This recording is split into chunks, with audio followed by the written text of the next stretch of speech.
বৃহস্পতিবার রাত 10টার দিকে ব্যাংককের বামরুনগ্রাদ হাসপাতালে চিকিৎসাধীন অবস্থায় মারা যান বর্ষিয়ান রাজনীতিবিদ সৈয়দ আশরাফুল ইসলাম। ফুসফুসের ক্যান্সারের কাছে হার মেনে ৬৮ বছরেই থেমে গেল সৈয়দ আশরাফের জীবনের পথ।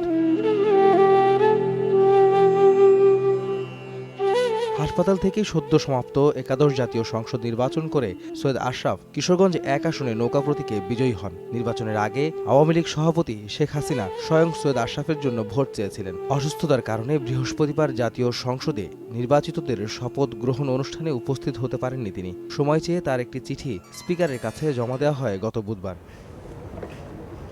সৈয়দ আশরাফের মৃত্যুর খবর পেয়ে রাজধানীর বেইলি রোডের বাসায় ছুটে যান রাজনীতিবিদ সহ স্বজনরা, সান্ত্বনা দেন শোক সন্তপ্ত পরিবারকে। সৈয়দ আশরাফের ভাই সৈয়দ আশফাকুল ইসলাম জানিয়েছেন, শনিবার সন্ধ্যায় ঢাকায় পৌঁছবে সৈয়দ আশরাফের মরদেহ। সবকিছু মাননীয় প্রধানমন্ত্রী ঠিক করবেন এবং দল ঠিক করবেন কোথায় কি হবে না হবে।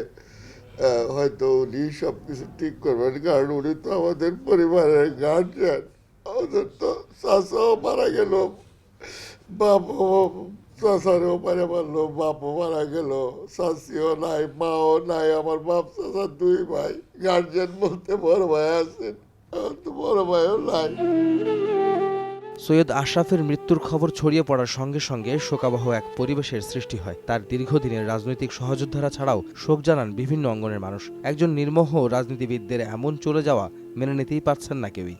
বাংলাদেশের রাজনীতির একজন অত্যন্ত পরিচ্ছন্ন মানুষ, যেটি আপনি বলেন, সাধারণত এই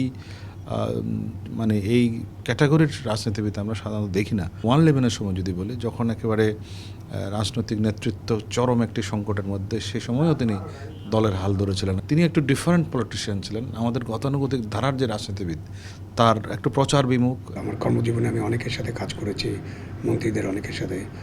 তার মতো এত বিনয়ী, এত ভদ্র সজ্জন মন্ত্রী আমি দেখিনি। সামাজিক যোগাযোগ মাধ্যমে বর্ষিয়ানি রাজনীতিবিদের মৃত্যুতে শোক জানিয়েছেন অনেকেই। তারা বলছেন, সৈয়দ আশরাফের মৃত্যু একটি অধ্যায়ের সমাপ্তি। আহমেদ সালেহীন, সময় সংবাদ, ঢাকা।